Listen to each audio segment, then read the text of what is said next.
বাংলাদেশের সকল সরকারি চাকরিজীবীদের জন্য দারুণ সুখবর দিল সরকার। কবে হবে মহার্ঘ ভাতার কমিটি আর কবে হবে মহার্ঘ ভাতা কার্যকর, এই সংক্রান্ত বিভিন্ন রকম সূত্র বিভিন্ন রকম মতামত দিয়েছে। কিন্তু সত্যিকার অর্থে এই মহার্ঘ ভাতা বা মহার্ঘ ভাতার জন্য কমিটি কবে হবে এই সংক্রান্ত বিস্তারিত তথ্য জানাবো আজকের ভিডিওতে। প্রিয় ভিউয়ার্স, আজকে নতুন ভিডিওতে সবাইকে স্বাগত জানাচ্ছি। আপনি যদি আমার চ্যানেলে নতুন হয়ে থাকেন তাহলে এরকম গুরুত্বপূর্ণ ভিডিওর আপডেট পেতে চ্যানেলটি সাবস্ক্রাইব করে রাখুন। ভালো লাগলে লাইক কমেন্ট করুন আর সম্পূর্ণ ধারণা পেতে পুরো ভিডিওটি না টেনে দেখুন।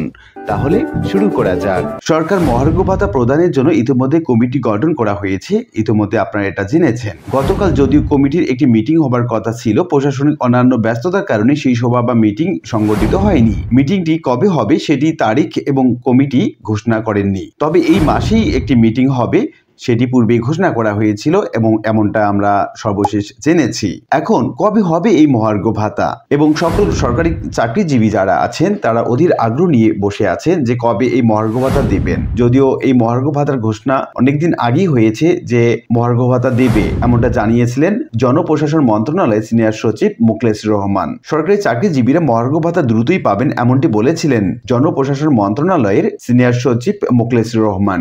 আগামী সপ্তাহে প্রথম মিটিং হতে পারে এমনটিও তিনি আভাস দিয়েছিলেন। কর্মকর্তা আর কর্মচারীদের জন্য আলাদা শতকরা হার হিসেবে মহার্ঘ ভাতা দেওয়ার চিন্তা চলছে। বৈষম্য নিরসনের জন্য কর্মচারীদের শতকরা হার বেশি হবে।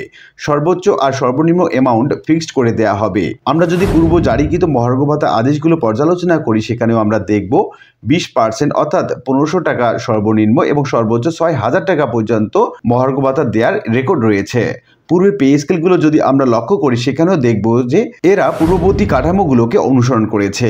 আলোচনা দেখে মনে হলো এবারও তার ব্যতিক্রম হবে না। আলোচনা শুনে এটি বোঝা গেল যে এবছর পে স্কেল সুবিধা চালু হচ্ছে না, কারণ যদি 2 থেকে 3টি সভা হয় তাহলেও এই ডিসেম্বর মাস পার হয়ে যাবে শুধু প্রস্তাব তৈরি করতেই। প্রণোদনা বা বিশেষ সুবিধা ভাতাটি মহার্ঘ ভাতার সাথে সম্পর্কযুক্ত নয়। নতুন পে স্কেল জারি করা পর্যন্ত মহার্ঘ ভাতা বা বিশেষ সুবিধা বহাল রাখা সমীচীন হবে, এমনটি জানিয়েছেন জনপ্রশাসন মন্ত্রণালয়ের পক্ষ থেকে। এখন অনেকে প্রশ্ন করেছেন যে মহার্ঘ ভাতার বিষয়টি হঠাৎ করে উঠলো আর হঠাৎ করে নিভে গেল কেন। আপনারা ইতিমধ্যে জেনেছেন যে সচিবালয় সহ বিভিন্ন জায়গাগুলোতে ক্যাডার বা নন ক্যাডারদের বিভিন্ন রকম দাবি দেওয়া নিয়ে বিভিন্ন রকম আলোচনা হচ্ছে। এদিকে প্যানেলের যে চিকিৎসকরা আছেন তারাও আন্দোলন করেছেন বিভিন্ন রকম দাবিতে। আর বিভিন্ন রকম দাবি এবং সচিবালয় বিভিন্ন রকম অস্থিরতার কারণে এই মহার্ঘ ভাতার বিষয়টি আপাতত স্থগিত বা স্থবির হয়ে আছে।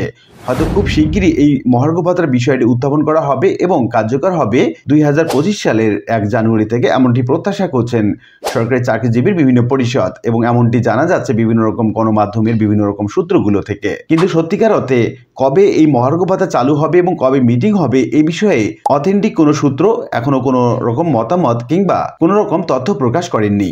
আর এই কারণে আমাদের অপেক্ষা করতে হবে সেই পর্যন্ত, যতদিন না পর্যন্ত কমিটি গঠন করা হয় নতুন করে বা সভা হয় নতুন করে এবং নতুন করে এই মহার্ঘ ভাতার প্রজ্ঞাপন জারি করা হয়। আশা করি বিষয়টি বুঝতে পেরেছেন।